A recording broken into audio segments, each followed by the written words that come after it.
या नए चांद या शब्द के विषय में तुम्हारा कोई फैसला ना करे। कोई मनुष्य जबरदस्ती ना करे कि तुमको पर्व मनाना है या तुमको नए चांद की आशा रखनी है या शब्द के दिन के विषय में कोई व्यक्ति कोई तुम्हारा फैसला ना करे। ऐसा क्यों? क्योंकि वचन कहता है कि जैसा तुम्हें सिखाया गया है उसमें तुम वैसे ही जड़ पकड़ते जाओ, आगे बढ़ते जाओ। मेरे प्रिय भाई बहनों, यहाँ पौलुस ऐसी बातों के लिए क्यों कह रहा है? क्योंकि ऐसे व्यक्ति जो शब्द के मानने वाले होते हैं, जो पर्वों के मानने वाले होते हैं, नए चांद के मानने वाले होते हैं, ऐसे व्यक्ति मेरे प्रियो स्वर्ग दूतों का सा भेष धारण करेंगे और तुमसे आराधना करवा लेंगे स्वर्ग दूतों की। अब आप कहोगे क्यों? अब्राहम ने भी तो स्वर्ग दूतों की सेवा टहल की थी। तो मेरे प्रिय भाई बहनों, मैं आपकी जानकारी के लिए एक चीज बता देती हूँ कि उस समय यीशु मनुष्य रूप में नहीं था। जी, उस समय यीशु मनुष्य रूप में नहीं था जो उसकी सच्चाई को लोग जानते। तो मेरे प्रिय भाई बहनों, उस समय छुटकारा भी नहीं था। उस समय विधियां थी, नियम थे और लोग उसको फॉलो करते थे। जो नहीं करता था उसको सजा मिलती थी। तो इन्हीं चीजों को हमें सीखना होगा मेरे प्रियो। इसीलिए मेरे प्रियो यहाँ पे कहता है तुम्हारा कोई फैसला ना हो। जी, 17 को पढ़ेंगे, क्या लिखा है? क्योंकि ये सब आने वाली बातों की छाया है, पर मूल वस्तुएं मसीह की हैं। जी मेरे प्रिय भाई बहनों, यहाँ पौलुस क्या कहता है कि ये सब छाया है। पर्व आ गया चला गया, क्रिसमस आ गया चला गया, कोई और त्योहार मसीहों का आ गया चला गया, लेकिन मसीह मेरे प्रियो हमेशा रात दिन हर सेकंड हमारे साथ रहता है। तो इसलिए मेरे प्रिय भाई बहनों, यहाँ पे पौलुस जो है वो यहाँ पे मसीह को आगे रखने के लिए कहता है और ये परमेश्वर की आज्ञा है कि हम मसीह को आगे रखें, हम मसीह की बात को सुने। ये परमेश्वर की आज्ञा है। क्यों? क्योंकि परमेश्वर ने कहा है जो मेरे पुत्र पर विश्वास करेगा उसका निश्चय उद्धार होगा। और लिखा है कि तुम सब इसकी सुनो। क्यों? क्योंकि ये मेरा प्रिय पुत्र है। इसलिए तुम्हें यीशु की सुनना पड़ेगा। इसलिए तुम्हें अपने जीवन में मेरे प्रियो यीशु को आगे रखना पड़ेगा। और आगे जब हम पढ़ते हैं तो क्या लिखा है, क्या कहता है पौलुस? जी, कोई मनुष्य आत्महीनता और स्वर्गदूतों की पूजा करा के तुम्हें दौड़ के प्रतिफल से वंचित न करे। ऐसा मनुष्य देखी हुई बातों में लगा रहता है और अपनी शारीरिक समझ पर व्यक्त होता है। जी मेरे प्रिय भाई बहनों, परमेश्वर का वचन क्या कह रहा है? आप ध्यान से सुन लीजिए। कहता है कि क्योंकि मेरे प्रियो ये सब वस्तुएं आने जाने वाली छाया है। उसके बाद कहता है कि कोई मनुष्य तुम्हें आत्महीनता और स्वर्ग दूतों की पूजा करा के तुम्हें दौड़ के प्रतिफल से वंचित ना कर दे। मेरे प्रिय भाई बहन, जिस दौड़ में तुम दौड़ रहे हो उससे तुम्हें कोई वंचित ना कर दे। कभी सोचा मेरे प्रियो इस विषय में? क्योंकि मेरे प्रियो जब आपको प्रचार लोग सुनाते हैं, जब आपके सामने पास्टर वेदी पर खड़े होकर जब प्रचार करते हैं, मैंने देखा और कई बार तो हमारी मीटिंग में भी अन्य लोगों के द्वारा ये बातें हुई हैं कि अब्राहम के द्वारा परमेश्वर ने स्वर्ग दूतों की सेवा टहल कराई। तो मेरे प्रिय भाई बहनों, मैं आपको पहले भी बता चुकी हूँ कि उस समय यीशु नहीं था, शारीरिक रूप में नहीं था, आत्मिक रूप में था, क्योंकि वचन ही परमेश्वर है मेरे प्रिय। लेकिन अब यीशु आ गया। लिखा है दौड़ के प्रतिफल से, यानी कि जो तुम चल रहे हो मसीह में, जो तुम दौड़ रहे हो मसीह में, उस दौड़ से तुम्हें वंचित ना कर दे। यानी कि तुम्हारी शिक्षा से, तुम्हारे भक्ति से वंचित ना कर दे। मेरे प्रिय भाई बहनों, इसका मतलब आपको मालूम है कि ये कौन से स्वर्गदूत होंगे? जी, जिनको देख करके लगेगा कि परमेश्वर का आत्मा सिर्फ इसी के अंदर है। क्यों? क्योंकि उसका पहरावा ऐसा होगा, वाइट कपड़े, लंबे लंबे वस्त्र, बिल्कुल फरीसी शास्त्रियों की तरह। और भी कई सारे चिन्ह हैं। वो तेल को सामर्थी बनाएंगे, वो पानी को सामर्थी बनाएंगे, यहाँ तक कि वो मुर्दों को भी जिंदा कर देंगे। तो लिखा है ना मेरे प्रियो। और सबसे भयानक बात, शैतान स्वर्ग दूतों का रूप धारण कर लेगा और चीख चीख के चिल्लाएगा और कहेगा, मैं मसीह का सेवक हूं। फिर कैसे आप बचोगे मेरे प्रियो? सिर्फ एक ही चीज है, शिक्षा। सिर्फ एक ही चीज है मेरे प्रियो, सही शिक्षा आपको बचा सकती है। और ये आने वाले समय के लिए है। लिखा है, ऐसा मनुष्य व्यर्थ फूलता है जो देखी दिखाई बातों पे, सीखी सिखाई बातों पर मन लगाता है। जो आत्महीन बातें हैं उन पर मन लगाता है।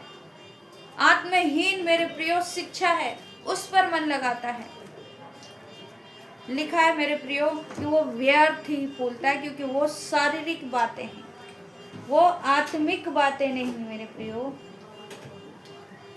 इन चीजों को हमें सीखना पड़ेगा। इसीलिए तो लिखा है, चौकस रहो, कोई तुम्हें उस तत्व ज्ञान से, उस व्यर्थ धोखे के द्वारा अपना आहेर न बना ले। यह जो मनुष्यों की परंपराओं और संसार की आदि शिक्षा के अनुसार तो है, पर मसीह के अनुसार नहीं है। सोच के देखिए मेरे प्रियो, यहाँ पौलुस आपको सतर्क कर रहा है। यहाँ पौलुस मेरे प्रियो आपकी आत्मिकता को जड़ से मजबूत कर रहा है। जब हम देखते हैं मेरे प्रियो, पौलुस क्या कहता है? लिखा है पुराना जीवन और नया जीवन। जब हम कुलोसियों की पत्री 3 अध्याय और उसका 5वां आयत पढ़ते हैं तो क्या लिखा है? जी जी। इसलिए अपने उन अंगों को मार डालो जो पृथ्वी पर है, अर्थात बेविचार, अशुद्धता, दुष्कामना, बुरी लालसा और लोभ को, जो मूर्ति पूजा के बराबर है। जी, जो लोभ को मेरे प्रियो मूर्ति पूजा के बराबर बताया गया। क्यों? क्योंकि आपको मालूम है यीशु की मूर्ति बनाने में कितना पैसा लगता है, मरियम की मूर्ति बनाने में कितना पैसा लगता है। करोड़ों की मूर्ति बनती है मरियम की। जी, अब लोग कलेशिया में कहेंगे कि हमें यीशु मसीह की, अपने जीसस की हमें मूर्ति बनानी है, अपने मरियम की हमें मूर्ति बनानी है, चंदा इकट्ठा करो। ये क्या है? लोग, जिसके लिए यीशु कहता है कि कोई प्रतिमा मत बनाना, परमेश्वर कहता है कोई प्रतिमा मत बनाना। तो लिखा है ना, पृथ्वी के जितने अंग हैं उनको क्या करो? मार डालो। कौन सा? बेविचार, अशुद्धता, दुष्कामना, बुरी लालसा। यही है मेरे प्रियो जो आज्ञा ना मानने वालों पर परमेश्वर का क्रोध भड़कता है। जी, जब हम 6 को पढ़ेंगे तो क्या लिखा है सिस्टर? इन्हीं के कारण परमेश्वर का प्रकोप आज्ञा न मानने वालों पर पड़ता है। जी, लिखा है ना, इन्हीं के कारण। जो व्यक्ति पृथ्वी पर रह के गाली देता है, विश्वास में रहने के बाद व्यभिचार करता है, अशुद्ध बातें बोलता है। जी मेरे प्रिय भाई बहनों, याद रखिए, टेढ़ी मेढ़ी बातें करता है, रोष में आके काम करता है, बैरभाव करता है, निंदा करता है। ध्यान से सुनिए मेरे प्रियो, वचन कहता है कि ऐसे लोगों पे परमेश्वर का क्रोध भड़कता है। ध्यान से सुनिए, ऐसे लोगों पे क्रोध भड़कता है। कोई श्राप नहीं है आपके ऊपर। जो बहुत से लोग चीख चीख करके कहते हैं ना, बेचारे वैसे ही एक तो गरीब लोग डरे रहते हैं, एक तो वैसे ही एक व्यक्ति डरा रहता है कि अरे कहीं कुछ हो ना जाए, अरे किसी ने कुछ जादू टोना ना कर दिया हो,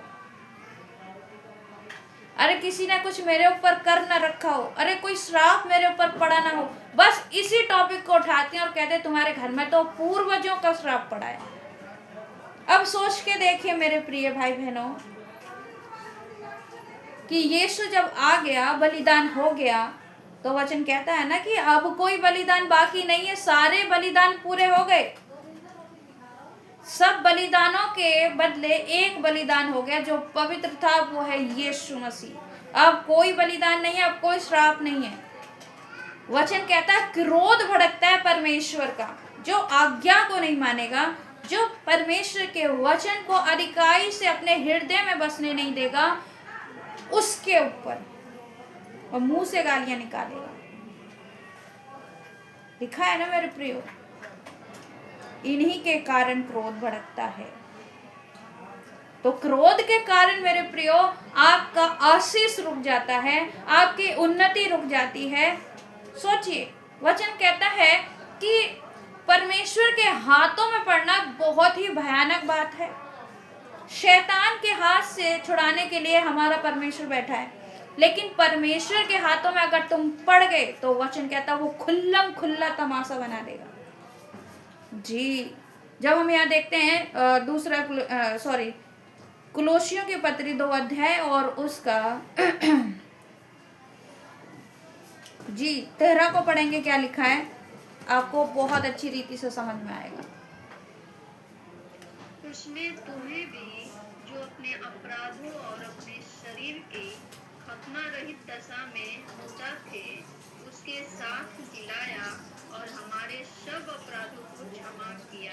जब क्षमा कर दिया, कोई श्राप नहीं रहा, कोई अपराध नहीं रहा, तो फिर चीख चीख करके ये लोग कहते क्यों है वेदी पे खड़े होके कि तुम्हारे घर में पूर्वजों का श्राप पड़ा। एक फरीसी शास्त्रियों का एक वेशभूषा रखेंगे और बेचारे किसी गरीब के घर में जाएंगे, जो बेचारा मानसिक तौर से कमजोर होगा, जिसको समझ ना होगी वचन की, जो मसीह में थोड़ा सा कम विश्वास रखता होगा, उसके घर जाएंगे और कहेंगे कि तुम्हारे घर पर श्राप पड़ा है। बेचारा वैसे ही कंफ्यूज, और उसका मन बाइबल में नहीं लगेगा। अब वो क्या करेगा, पास्टर जी आओ मेरे घर आओ, प्रार्थना करो, 3 दिन की प्रार्थना करो, तुम्हारा खाना खर्चा सब कुछ मैं दूंगा, पर मेरे घर से श्राप टूटना चाहिए।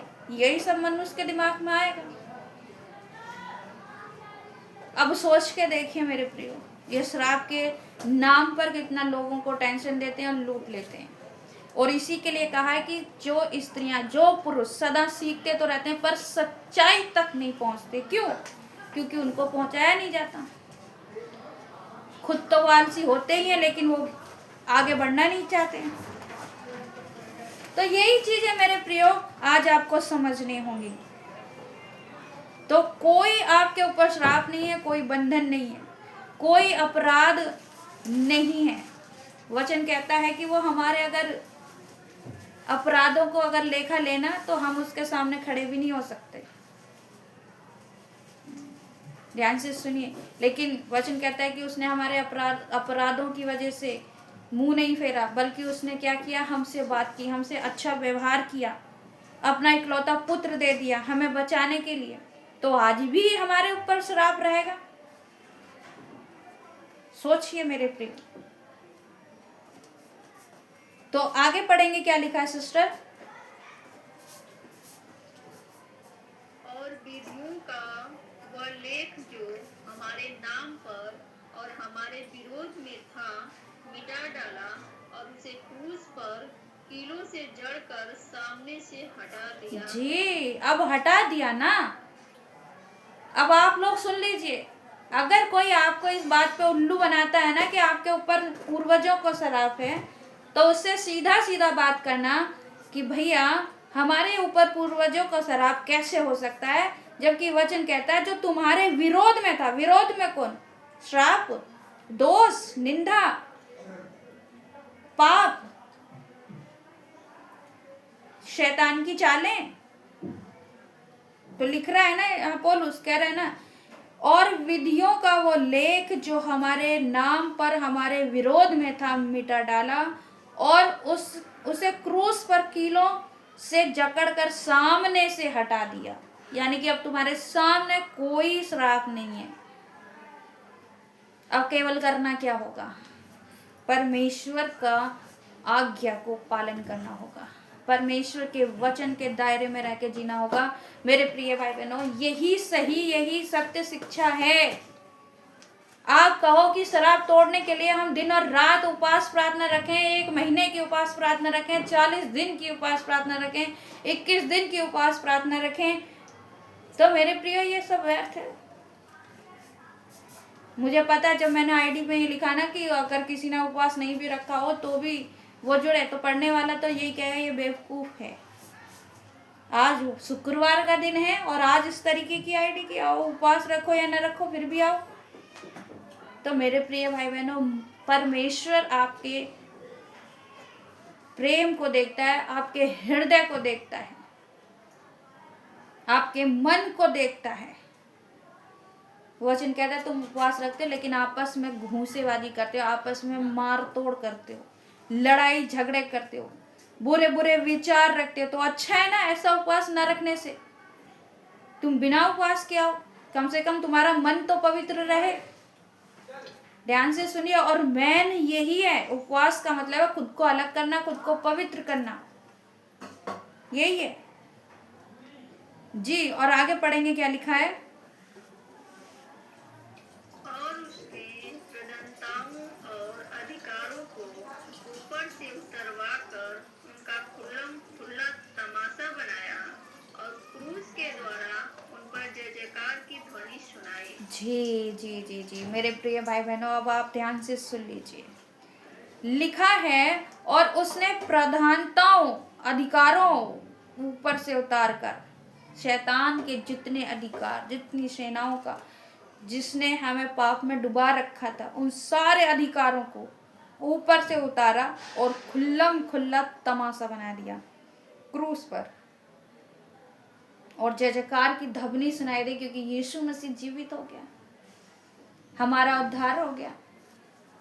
यही तो विश्वास है, और क्या है, क्योंकि हम बचा लिए गए जी, हम बचा लिए गए। अब भी कोई ये कहे कि अब भी शराब है, तो मैं समझती हूँ कि बहुत बड़ा अंधा मार्गदर्शक है। न जाने कितने लोगों को अंधा बना दिया होगा उसने, कितने लोगों को लूट लिया होगा शराब के नाम पे। तो मेरे प्रिय भाई बहनों, आप गाली दोगे, परमेश्वर क्रोध भड़केगा। आप व्यभिचार करोगे, परमेश्वर क्रोध भड़केगा। लालच करोगे, परमेश्वर का क्रोध भड़केगा। मुंह से गालियां निकालोगे, परमेश्वर क्रोध भड़केगा। ध्यान से सुनिए, आप आशीषित नहीं होगे। इसका मतलब ये नहीं है कि आपके ऊपर श्राप हो गया पूर्वजों का, नहीं। परमेश्वर ने कहा क्षमा मांगो तो क्षमा तुम्हें दी जाएगी, और क्षमा करो उससे पहले जी। लिखा है, जब हम 12 को पढ़ते हैं, कुलुस्सियों की पत्री 3 अध्याय और उसका 12वीं आयत, क्या लिखा है सिस्टर।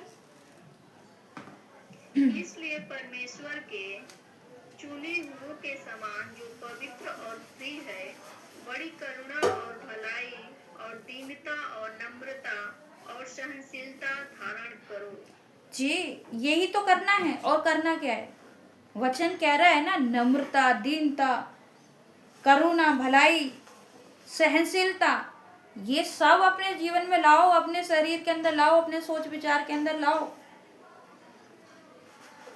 इन चीजों को मेरे प्रियो आज मनुष्य सिखाता नहीं है कि अगर आप ऐसा करोगे तो आप अच्छे रहोगे और परमेश्वर से आप आशीषों को लेते रहोगे। लेकिन चाहते क्या है, स्वर्गदूतों की पूजा करवाना, ताकि तुम जो दौड़ रहे हो वो क्या हो, उससे वंचित हो जाओ। और जब हम 19 को पढ़ेंगे, क्या लिखा है 2 का 19 सिस्टर।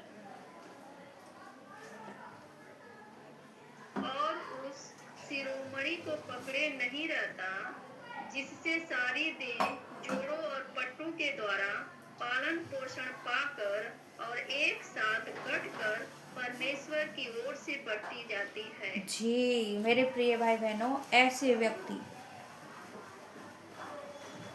जो स्वर्गदूतों की पूजा करने के लिए उकसाते हैं, जो ये कहते हैं कि श्राप पड़ा है, जो ये कहते हैं कि अभी भी पूर्वजों का श्राप, अभी भी ये दोष वो दोष, बहुत सी चीजें पानी को सामर्थ्य बनाने में तुले, तो ध्यान से सुन लीजिए मेरे प्रियो।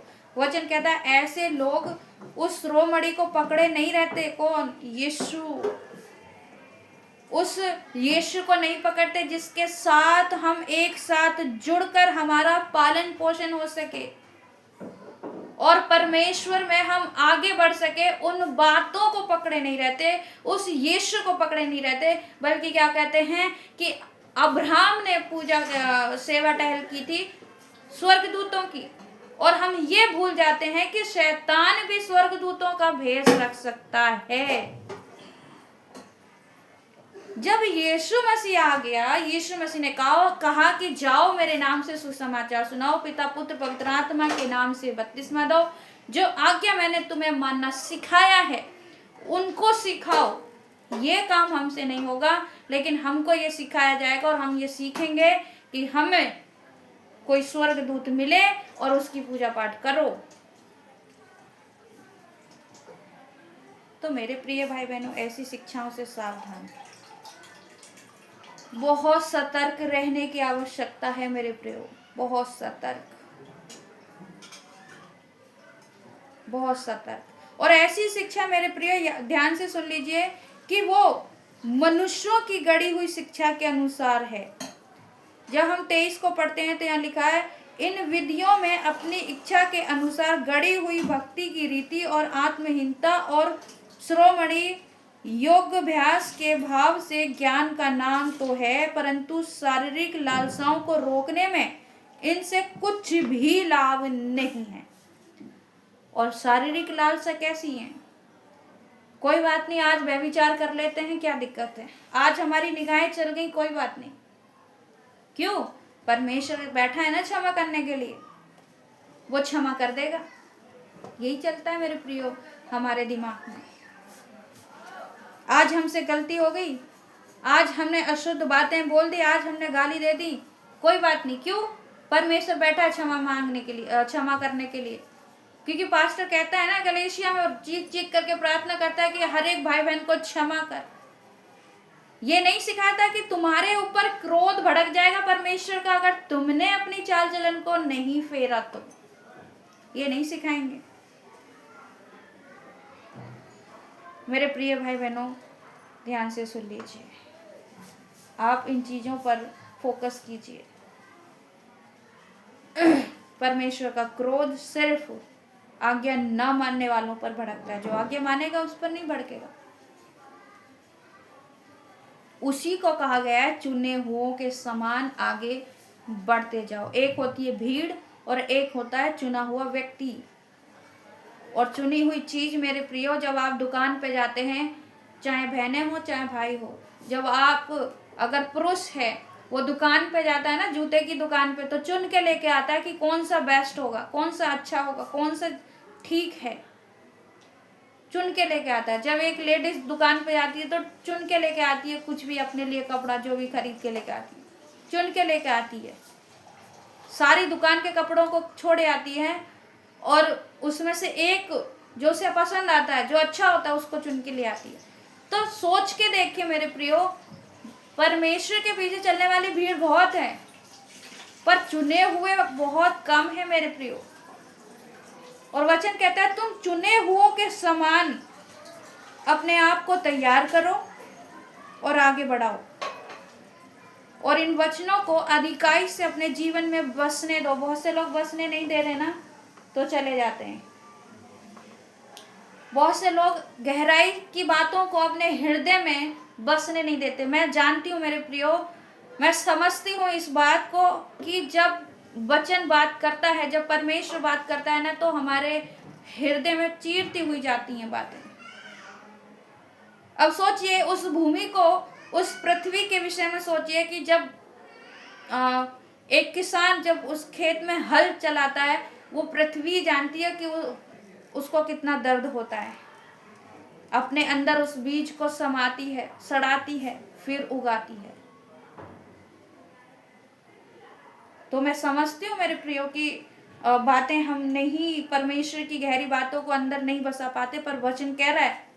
जब हम देखते हैं यहाँ पे 3:16 तो लिखा है, मसीह के वचन को अपने हृदय में अधिकाई से बसने दो और सिद्ध ज्ञान सहित एक दूसरे को सिखाते रहो, चिताते रहो और अपने अपने मन में अनुग्रह के साथ परमेश्वर के लिए भजन कीर्तन, भजन स्तुति करते रहो, आत्मिक गीत गाते रहो।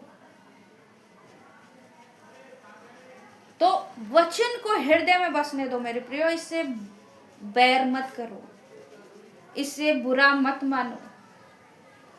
ये आपकी आत्मिकता को मजबूत करेगा, ठोस करेगा, आपकी जड़ों को मजबूत करेगा।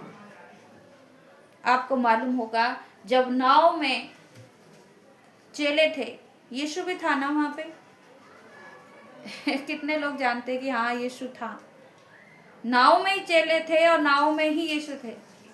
अब सोचिए जब तेज हवा आई और लहरें उसमें नाव में जाने लगी, पानी की लहरें, नाव डूबने लगी, चेले चिल्ला उठे, अरे प्रभु हमें बचा। यीशु क्या कहता है, हे अल्पविश्वासियों कहाँ गया तुम्हारा विश्वास। तो ऐसा नहीं है कि जब आपके ऊपर विपत्ति आएगी तो परमेश्वर आपको छोड़ देगा, लेकिन उस अल्पविश्वासी बनने से अच्छा है कि विश्वासी बनो। उन लहरों से डरने की बजाय बल्कि उसमें डट के सामना करो, उसमें खड़े रहो। यीशु भी खड़ा रहा था ना, नाव से उतरा थोड़ी ना, चिल्लाया थोड़ी ना, उसको मालूम था मेरा पिता मेरे साथ है। आपको भी मालूम होना चाहिए मेरे प्रियो कि आपका पिता आपके साथ है और वचन से वो आपको दृढ़ करता है, मजबूत करता है। वचन ही है जो आपको साहस देता है मेरे प्रियो। इन चीज़ों को हमें समझना होगा जी, इन बातों को हमें समझना होगा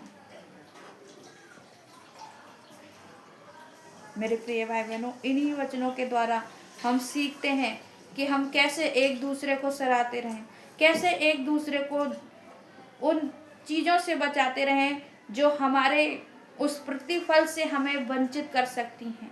उन बातों से कैसे हम बच सकें। ध्यान से सुनिए मेरे प्रियो, जो आदि शिक्षा, संसार की शिक्षा देकर के बहुत खुश होते हैं और उनको लगता है कि हम अच्छे मसीह में चल रहे हैं, अच्छा सिखा रहे हैं। ध्यान से सुन लीजिए, वचन कहता है कि परमेश्वर उनको खुल्लम खुल्ला तमाशा बना देगा।